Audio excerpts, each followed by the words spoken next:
Good afternoon, everyone. Welcome all of you to another live show. Today we are back with another interesting topic which you should all be well aware of, cold or COVID. What are the do's and don'ts and the early signs that you need to recognize, and also some information regarding COVID-19 infection. Joining us today on our live session, we have Dr. Adarsh Nayak, consultant physician, Specialist Hospital, Bangalore. Welcome, Dr. Adarsh. What does COVID-19 infection mean to the general public? Good afternoon, everybody. COVID-19 is basically a viral infection. This virus has a predilection towards the lung and the immune system of the body. This infection is usually spread because of close proximity to the patient. Let it be droplets, aerosols, or close contact to a patient's eyes, mouth, or nose, seldom through the surface contact. As these viruses have predilection towards the lung, they have the ability of causing severe lung injury, and that's what is important about this virus. Thank you, Doctor. What would be the common signs and symptoms, and what are the alarming symptoms one should be aware of?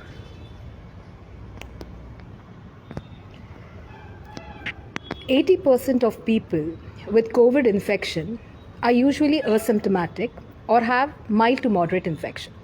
That could still include a mild pneumonia. Another 15 have moderate to severe infection, which needs hospitalization, and they do develop a significant pneumonia. It's 5% of people who develop an extensive lung injury, which needs higher modality of treatments like maybe an ICU, intensive care, ventilators, respiratory supports, and all these things. Now, coming for the symptoms per se. Now, broadly, these symptoms could be categorized as the common symptoms, the progressive symptoms, as you asked, the alarming symptoms. The most common symptoms of COVID infection is fever. Thereafter, cough and fatigue. There are some progressive symptoms what can be washed out for and do help us in diagnosing the disease. That is maybe a little sore throat, cold, and headache, few bouts of loose stools, diarrhea, and loss of sense of smell and taste. These all can be categorized as progressive symptoms.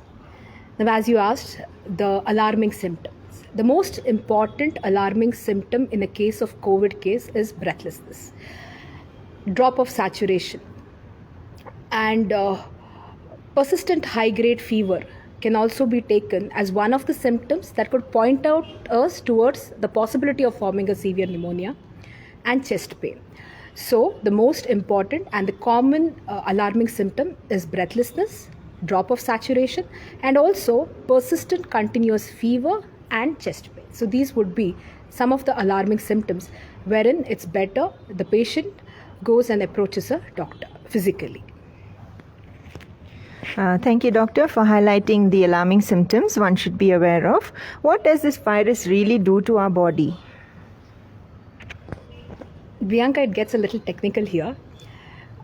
These viruses, usually have spikes on their surface. These have an affinity towards a receptor in our body called as ACE2 receptors. Receptors are nothing but a surface structure on all the cells of our body. These ACE2 receptors are predominantly found in the lungs, also heart and the gut. One of the reasons why people develop pneumonia in COVID-19 is because of this affinity towards this ACE2 receptors. Basically, this virus goes and gets connected with the receptor and then sets in a cascade of reaction. What happens is that chemicals in the bodies are generated once these viruses attack the receptors. Medical terms, we call these chemicals as cytokines. Many are there. Most important in COVID infection is interleukin 2, interleukin 7 and 6. Many other are there. So what these interleukins or the cytokines do is that they cause damage. They go and damage the alveolar cells of our lungs. As all of us know, the most important function of the lung is oxygen exchange or gas exchange. That is what is hampered. People develop pneumonia and the oxygen level in the body goes down. Another reason why heart is affected in COVID is because even cardiac muscles have abundant ACE2 receptors, what I said, forming clots, forming an injury, causing an injury to the heart muscle, the covering of the heart, all this can happen. This is one of the reasons even loose motions are, or diarrhea, what we say, is a part of COVID infection as our gut has these receptors. So basically, these viruses go and attach to the cells, the lungs, cause chemical release, and those chemicals cause extensive damage to the host. Now, this cascade of events will definitely depend upon how strong the virus or how virulent is what the word we use, the virus is. But at the same time, what is important is how good our immunity is. Because if our immunity is good, we halt this cascade of events. So basically, this is what happens in our body once we get infected by a COVID infection. Now, I am talking about severe infection, but this is what usually happens. Thank you, doctor, for making a really technical explanation simple for all of us to understand. So, Dr. Adarsh, how do we differentiate the common cold and COVID? Actually speaking, initial stages both present the same. Let it be COVID or a common cold, that is flu or cold, they present the same. They usually come with mild fever, a little maybe stuffy nose and soreness and fatigue, what it is. But to differentiate both, cold is self-limiting, a minor infection, but a flu or what COVID infection, or let us talk about flu, they have progressive symptoms. An extreme degree of fatigue, high-grade fever, severe cough, all breathlessness. These all are the features of a flu or a COVID infection and not cold. But this is later in the stage. But early stages, both present the same. So what I usually do in my patients is that I guide them or educate them regarding the progressive symptoms. You start the basic treatment, give them the do's and don'ts, and later definitely make them aware of the progressive symptoms. Most important progressive symptom being cough, mild breathlessness, extreme degree fatigue, a fever that doesn't settle down. So these are the symptoms what all of us should be aware of, that it may be flu and not a common cold, where you need to approach your doctor and need further treatment. Which type of people are more vulnerable to this infection? Bianca, it's a new disease for all of us. It's been 2 years. Whatever I'm going to state is what the experience I had the last 2 years. Extremely young kids are somehow immune to such infection, but older kids, people of both the sexes and ethnicity, all were infected. But definitely what we saw was there were definitely a group of people wherein they were more prone for the infection. Once they got the infection, they progressed fast. They did develop pneumonia. There was a high mortality and morbidity. And post-recovery also, they came back with post-recovery complications. Okay, so these basically were the people who were immunocompromised. Most important class of people, what we saw were diabetics. And that too, most importantly, uncontrolled diabetics. Okay, a controlled diabetic with a good lifestyle doesn't make them immunocompromised. Okay, uncontrolled diabetics were definitely the group of people who are more prone. Hypertensives, patients who had chronic kidney disease or who were on dialysis, and maybe people who had a pre-existing lung pathology, like maybe bronchial asthma or chronic obstructive lung disease, allergic bronchitis, so who had a pre-existing lung component. Patients or people who were on immunosuppressive agents like steroids or any other immunosuppressant drugs they were on, severely malnourished and immunocompromised. So basically the concept was people who were immunocompromised could acquire the infection faster, progress, and high rates of mortality, morbidity, and also a few of they came back with recurrent infection or complications, what we will be talking further. So immunocompromised state was very important.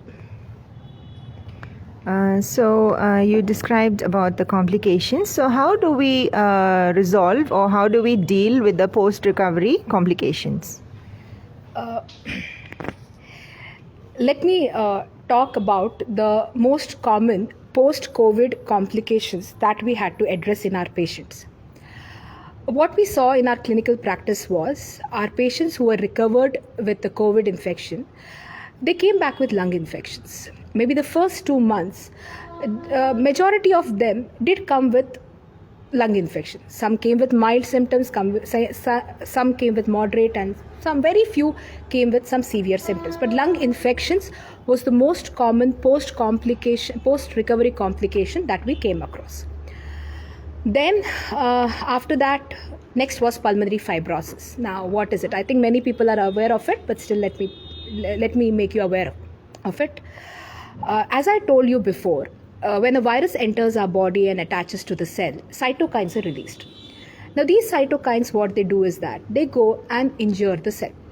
The lung is the tissue that gets injured the most.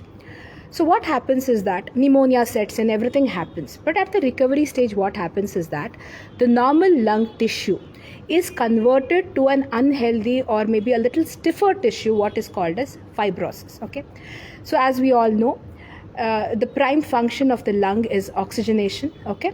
So this fibrous tissue doesn't allow that easy oxygenation of the blood as a normal tissue does. So these people usually complain of breathlessness, maybe chest pain also, but breathlessness. Some people, majority of them are breathless once they walk. The common complaint what was told to us that, well, when I go to the washroom, I'm breathless. That is what is the most common complaint.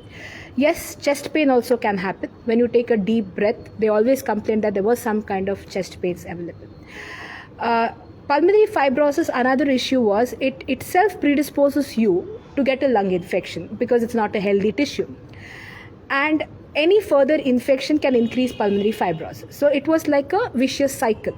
So pulmonary fibrosis was the second commonest thing that we came across. Now I am talking about my clinical experience. I'm not talking about statistics or worldwide statistics, but my clinical practice. The next was cardiac and neurological complications. Now, cardiac and neurological complications was most seen in wave 1 because, as I told, it was a new disease for us, so we never knew how the virus would behave. But it was just after experience we learned that cardiac and neurological complications were there, and we could identify by investigating a patient as to who may progress to a cardiac complications. As you all know, we run the test of D-dimers and other inflammatory markers. We do that. So we were always cautious thereafter that we put them on blood thinners and all these things. But now the cases or the frequency definitely had come down compared to the first wave. But cardiac and neurological complications are the same. Cardiac complications like developing a heart attack or maybe a clot. The clot could be an arterial clot or a venous clot also. Another commonest thing was pulmonary thromboembolism. Now what it is, it's simple. It is a block in the main artery of the lung. Okay. So the oxygenation is just stopped. You understood, right? So this was also a major complication we had. Coming for neurological complications, majority of them had nerve related issue. Let it be mild, moderate or severe, tingling, numbness, pain, difficulty in gripping, whatever, nerve involvement was there. Strokes, yes, few cases of strokes did happen. Another thing that happened was Guillain-Barré syndrome. That is again a nerve involvement. Basically, the nerves of the patient gets involved and they develop paralysis from below and starts ascending up and starts involving your breathing muscles. That is what is called as Guillain-Barré syndrome. Basically, involvement of the nerves. Next complication, what we saw was definitely diabetes. There was a rise in the diabetes. Maybe the use of steroids and COVID itself is a very stressful situation. All these stress hormones which are there in our body, they all are anti-insulin. So any severe infection itself can increase the sugar. That is because of they suppress the insulin production and the insulin activity also. And combining all of them, definitely the people who were borderline diabetic, they became diabetic. During the treatment course, people who had diabetes, the sugars increased, but managing them was easy because insulin was incorporated as early as possible, and with modifications we could take care of it. Second wave, there was a lot of mortality and morbidities available that happened. So psychological issues was what we saw. Let it be a patient who recovered or maybe a relative. everybody lost a loved and dear one, and they had seen the suffering. So there was a lot of anxiety, stress included in the patients who recovered also, and the relatives also. This was also what we saw. And then extreme fatigue. People were tired. There's extreme amount of fatigue in COVID patient. It literally took a month or two for my patients or our patients to get back the energy level. And there were some minor issues like maybe hair loss and skin changes and all that can be easily dealt with. So that was not a problem. Now, you asked me how this was, I said what the complications was, but you asked me how do you deal with it. So I'll take another 2 minutes.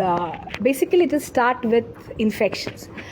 As I told you, post-COVID recurrent infection was the most common thing that we came across. Now, that could and can be prevented.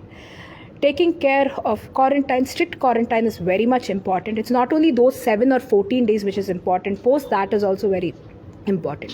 When you have had a lung infection, when our lungs are compromised, you should understand we are susceptible of getting any infection. There could be a healthy person, he must be a carrier, and we get infected by him. So it's better for 2-4 weeks till you get back to your own self, or you get back to your energy and your health improves. It's better.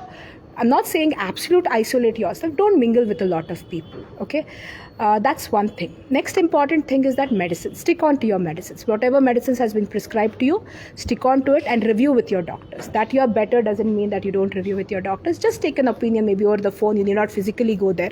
Just over the phone, you take an opinion that can I stop these medicines or whatever it is. And diet is extremely important. I know appetite is lost during the infection as post-infection, but still it's very important we maintain our diet. A good protein diet will help. Let it be a vegetarian source or a non-vegetarian source. Good protein definitely builds up your immunity and gives you immunity against the infection. Good vitamin C in your diet, fruits, green leafy vegetables, maybe a glass of milk definitely will help you that. Okay, so and be positive. Definitely be positive. Okay. And what I say is that depending upon how severe your infection was, your further mobility or your activity will depend upon it. So if somebody is severely infected and recovered, don't go to do heavy physical activity post your recovery. Give your body time to heal. Okay, it will heal. So just give your body to heal. But it doesn't mean that you are on the bed all the time. No, start with slow exercise, maybe 10 minutes of walk, 15 minutes of walk, some deep breathing exercises. Whatever your body permits, your physical activity is very important. So a good nutrition, taking care of your medicines, be positive, and definitely don't get yourself exposed to a lot of people. Stay back at home and take rest. These are some things we can take care about the infection. Fibrosis again remains the same, but the thing is that we have good anti-fibrotic treatment available. So definitely drugs will help more. Deep breathing exercises, some yogas, maybe physical activity. All this helps with this. Okay. And coming for the neurological and cardiac complications, as I have told, when a patient is admitted in the hospital, we definitely evaluate them and we know the risk, the group of the people who are at high risk of developing a clot, right? So we put them on blood thinners and all those things. So what we actually tell you is that stick on your drugs, okay? And if there is any cardiac patient, all right, post-discharge and everything, don't do heavy physical activity. Maybe a week or 2 weeks, take care of your rest, take rest. Thereafter, indulge into a physical activity. Strenuous exercises should be avoided. And the fatigue and all this hair loss and skin, that all can be taken care by multivitamins and just good diet. Psychological issues, yes, we are always there, but definitely a family support makes a lot of difference. And in any case, drugs are needed for a short time. Definitely we can take the help of that as well. But here, family support makes a lot of difference. Be positive. Together we can fight this out. Okay. That was very insightful, Doctor, and also encouraging for people who are experiencing post-recovery complications. We are all aware of a vaccination program that's in place. Could you tell us something about the vaccination, and also when is one supposed to get vaccinated post-COVID infection? Vaccination is very much essential. It's the need of the hour. I can just say that it is the only weapon we have against this virus. So I think all of us know that we have to attain a herd immunity against this virus, and that would happen only if 80% of the population who are eligible for vaccination get vaccinated, right? So just go and get vaccinated. The studies have shown that all the vaccines available more or less have a similar efficacy, that it be Covishield, Covaxin, and if available, even Sputnik. So all of them have more or less same efficacy, same side effect profile. So at the end of the day, bottom line, get yourself vaccinated. And a common question what many of our recovered patients ask us that when do I get vaccinated?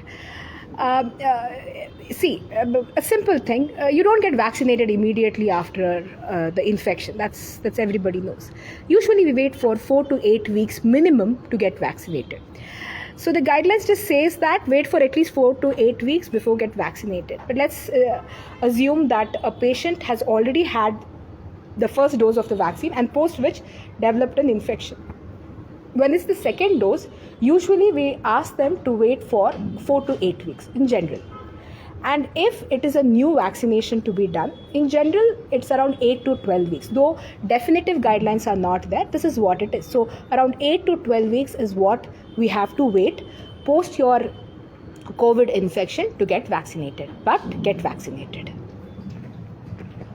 What are the contraindications of the vaccine? There is just one absolute contraindication for the vaccine. Means one absolute case wherein you're not supposed to get vaccinated is if a patient or a person got an allergy or anaphylactic reaction for the first vaccine.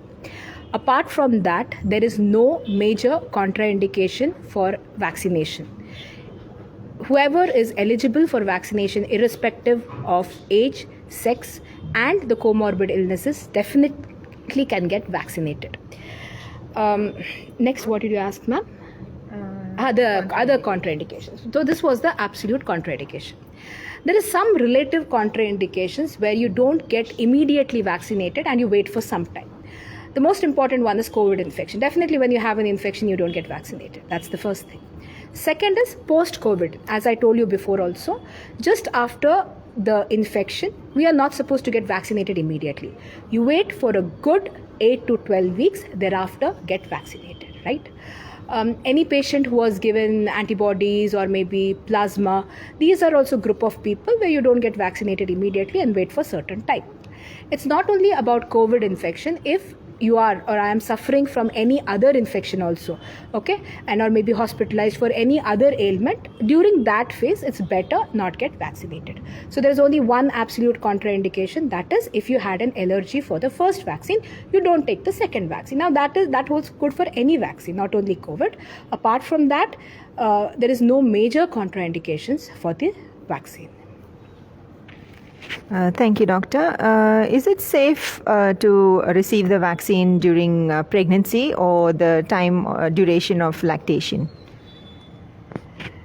First of all, there is no definite guidelines regarding pregnancy. What is said that it is safe during lactation and even pregnancy, as it's a state of immunocompromised, right? And also that if a pregnant lady develops COVID, we do not have the liberty of using all the drugs that we do in a normal individual, because here the baby is also involved, right? For that purpose, outweighing the risk and benefit, definitely vaccination is advisable for a pregnant ladies, because there's a very minimal risk involved in vaccination. So when you compare with the disease itself, the vaccine is very much safe, and that's why after explaining a pregnant lady the risk and benefit ratio, it's better a pregnant lady, irrespective of her age of gestation, gets vaccinated. What are the side effects, doctor, of the vaccine? See, to begin with, I will just say that there's no special side effects of a COVID vaccine. These are the side effects which are seen in every kind of a vaccine. Tomorrow somebody takes a rabies vaccine also, they will also suffer from such side effects. So the most common side effect what we get after a vaccination is usually fever, okay? Mild to moderate fever for a day or two can be there. You just take a simple paracetamol, it definitely settles down. Pain at the injection site, a little fatigue, tiredness, few cramps in the muscle, mild sore throat or mild cough is what is expected after a vaccination. Okay, but again saying a very high grade, prolonged high grade fever means more than 4 or 5 days of high grade fever, very bad cough, bringing out phlegm and breathlessness. These are all not the side effects of vaccination. So post vaccination, it's very rare to get all these red flags symptoms, but if any of such symptoms comes up, so your fever is more than 4 or 5 days, you end up having high grade fever, you're extremely fatigued and you start coughing, you're a little breathless, anything like that, approach your doctor. Okay, because that time you need to get evaluated once. All right, so these are the usual side effects of the vaccination that we see, and that's it. Since we are discussing cold or COVID, what is the difference between a cold and the flu? Okay. As I said before also, cold and flu in initial stages mimic the same. Okay, people will come with mild fever and a little maybe cold, runny nose or sore throat, water. A mild cough can be there in cold. When we talk about flu, the symptoms are severe. At least they progress to be severe. And a high-grade fever, cough, bringing a lot of phlegm, chest pain, extreme degree of fatigue, and all. These are not the features of cold. Cold is usually self-limiting, does not need majority of medications. A good diet, good hydration, some antihistaminics and paracetamol does the trick. And there will not be progression of symptoms for more than maybe 3 or 4 days. Where progressive symptoms, severe symptoms and complicating symptoms are present, it's more like a flu. Okay, but saying this, initially both present the same. It's just later we will be able to differentiate, but both have to be careful and follow the same protocol what we follow for any flu patient also. Okay. Since there are vaccines available, why isn't there a cold vaccine until now? Apparently, cold can be caused by many viruses, like minimum 250-300 variants of viruses are there which causes cold. So though it's a very common symptom, it's genetically engineering a vaccine for each virus will be very hard for the scientists. So, and also it's a very self-limiting condition. Okay, many get infected, but it's a self-limiting condition and usually doesn't go complicated and all. And all these viruses, and it's not only that, they can engineer a vaccine for a most common virus because they mutate later also, right? So mutation is a very common problem of the viruses. So it doesn't make sense of making a vaccine, and it's very hard to engineer a vaccine. Could the cold symptoms actually be allergies? Yes, definitely yes. Okay, just having a little stuffy nose, a little runny nose, an itchy throat and mild fever could be just an allergy. Many people who have this atopy or a predilection towards getting allergy can have the same symptoms. So allergy and cold could be the same. Again, simple allergic symptoms doesn't need much medicines, no much antibiotics or anything like that. Just an antihistaminic, staying away from the allergen. If you're allergic to dust mite, does the trick. But yes, cold and allergy symptoms could be the same. Your allergies also can manifest or mimic the symptoms of cold. Yes, but here what happens is that you will know your history, because this is a recurrent thing that you would have had from your childhood or from your teens. It's not that all of a sudden you will come up with allergies. So people who have allergies, initially a history is known, or a family history of atopy or asthmatic, anything is known, that could be a allergic symptom. So we need not be proactive in prescribing a lot of drugs. So just a simple antihistaminics and a good home remedy then do the trick. How about when one gets a cold, doctor? Do they have to receive antibiotics specifically? Cold is a self-limiting condition, and it basically is a viral infection. Makes no sense giving antibiotic in a viral infection, at least initially no. So initially when the symptoms are pretty mild for the first 3 days, you can definitely watch out for it. So if the symptoms are mild fever, a little itchy eyes, sore throat and a light cough and all, that can be dealt with symptomatic treatment. But again, if the symptoms progress and you start coughing, start producing phlegm, maybe yellowish in color and all those stuffs, that is when the superadded bacterial infection has happened. That is the time you introduce an antibiotic. So initially speaking, in cold you need not use antibiotics, and it's better we don't use antibiotics because resistance of antibiotics happens. It's only if the symptoms progress and we feel that additional or superadded bacterial infection has happened, that is the time we introduce the antibiotics. So starting 3-4 days, better avoid antibiotics. Okay. Thank you, Doctor. Very insightful discussion. And to finalize our talk, Dr. Adarsh, are we heading towards a third wave? Priyanka, all of us know what's happening in Kerala. And recently, the last week, there was a little spike in cases here also. So rather than saying, are we heading towards the third wave, I will at least say it's we who can prevent the third wave, right? So it's you and me who can prevent the third wave. So stay back at home. Go out if it's essential. Then distancing, social distancing, as all of us know. Avoid group gatherings. This is the time we fight back, and later there is a time to party and group gatherings. Now I think it's better we avoid all of things. And then shield up. Your mask and your shield. Now people will ask, I am not wearing a mask. That is only for the reason that vocally it's clear. So mask up, a good healthy diet, okay, will definitely help you. Repeated hand washing. Then keep your parameters, like if you're a diabetic or hypertensive or any other issues are there, keep it under check. Be positive, be active. And with all these things, whether I don't know whether the third wave we are heading towards third wave, but definitely we will be able, and vaccination is very important. We will be able to at least reduce the severity of the third wave for sure. It's in our hands whether we are heading, and we'll be able to prevent the third wave. Get yourself vaccinated, stay healthy, be positive, and follow the norms. Okay? Thank you. Thank you, Doctor.